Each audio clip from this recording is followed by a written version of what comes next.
देखा सेठ जी मेरे चौक का कमाल। अरे हाँ हाँ भाई, वाकई आपका ये चौक तो कितने कमाल की है। सेठ जी मैं ये चौक आपको उपहार में दे रहा हूँ। अब आपके सहाय में जो भी आएगा तो आप इस चौक के सहारे मोर का नाच दिखाकर आप उसका मनोरंजन करना। लेकिन हाँ याद रखना, आप इस मोर का नृत्य कभी भी किसी एक व्यक्ति के सामने मत दिखाना। जब एक से अधिक व्यक्ति रहे तभी आप इस मोर का नाच दिखाना, नहीं तो ये मोर तुरंत ही वहीं पर मर जाएगा। आपको जब भी इसका नृत्य देखना हो तब आप एक से ज्यादा व्यक्ति रहिएगा तभी इसका नृत्य देखिएगा, नहीं तो ये मोर नृत्य तो नहीं करेगा और वहीं पर खड़े खड़े मर जाएगा। और जब आप 2 बार ताली बजाओगे तो ये मोर जीवित हो जाएगा। इतना बोलकर वो कुम्हार अपने मिट्टी के बर्तनों को अपने सिर पर रखता है और वो वहां से चला जाता है।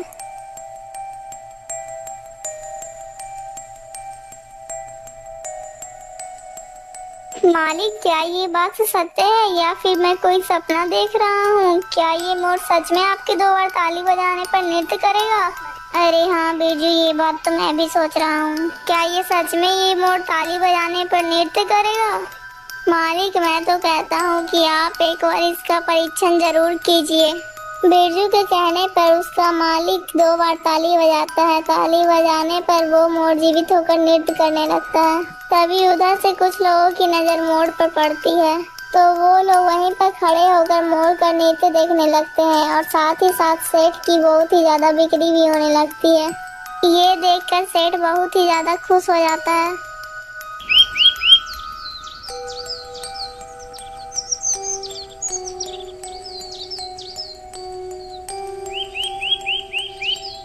अरे भाई, हम लोग इसी रास्ते से चलेंगे क्योंकि इसी रास्ते में एक सराय है जहाँ पर एक मोर बहुत ही अच्छा नृत्य करता है। लोग कहते हैं कि वह एक जादुई मोर है।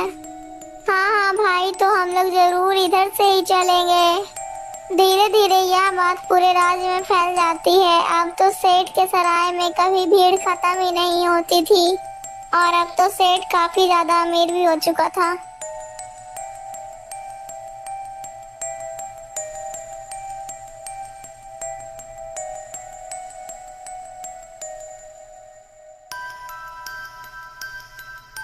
लेकिन ऐसा कैसे हो सकता है? आखिर कोई तस्वीर जीवित कैसे हो सकती है? मालिक, यदि आपको मेरी बात पर विश्वास नहीं है तो मेरे साथ चलकर आप देख लीजिए। यदि ऐसी बात है तो फिर हमें जरूर चलना होगा।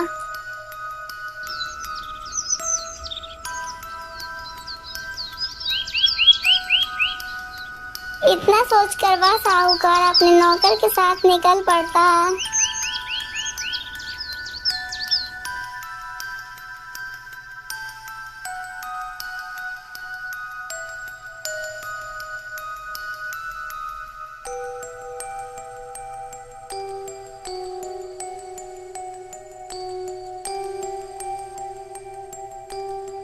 आइए आइए भाई, आपका हमारे सराय में स्वागत है।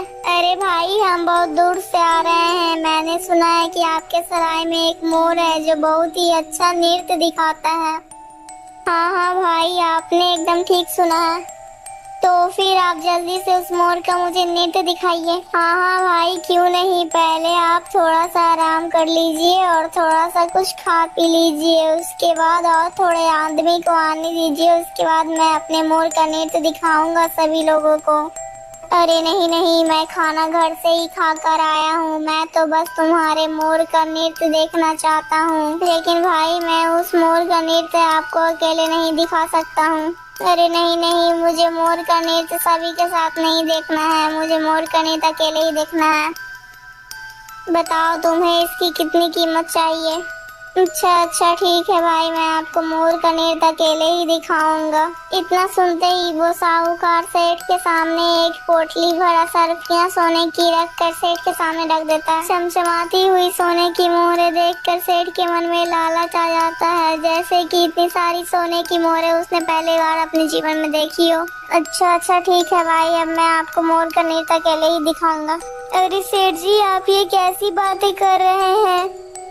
तुम शांत रहो बिरजू। अरे भाई, अंदर आइए, मैं आपको मोर का नृत्य दिखाता हूँ। सेठ और साहूकार फिर दोनों जल्दी से अंदर जाते हैं। सेठ 2 बार ताली बजाता है, तब मोर जीवित होकर खड़े हो जाता है। मोर नाचने की कोशिश करता है लेकिन मोर नाच नहीं पाता है और वहीं पर गिरकर अपना दम तोड़ देता है और वापस उसी दीवार में समा जाता है। यह देखकर साहूकार को बहुत ही ज्यादा क्रोध आ गया।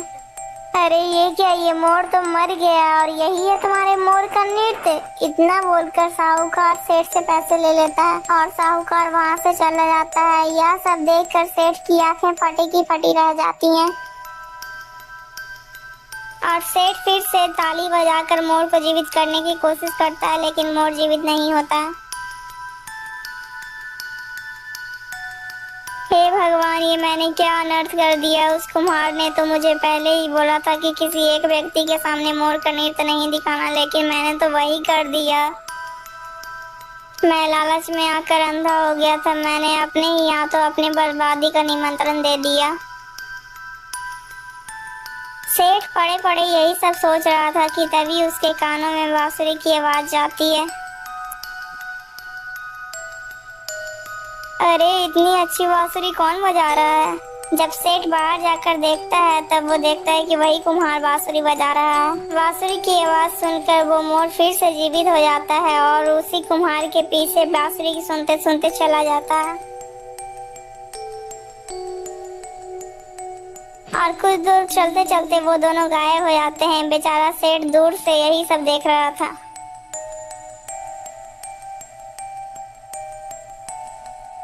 दोस्तों, अगर आपको ये वीडियो अच्छी लगी तो प्लीज़ दोस्तों इस वीडियो को लाइक करके चैनल को सब्सक्राइब कर दीजिएगा दोस्तों। और दोस्तों, इस वीडियो का पार्ट 1 हमारे चैनल में है। कृपया कर आप इसका पार्ट 1 हमारे चैनल में आकर जरूर देखिएगा दोस्तों। अगर आपको ये वीडियो अच्छा लगा तो कमेंट में ज़रूर बताइएगा दोस्तों कि आपको इस वीडियो से क्या शिक्षा मिली है।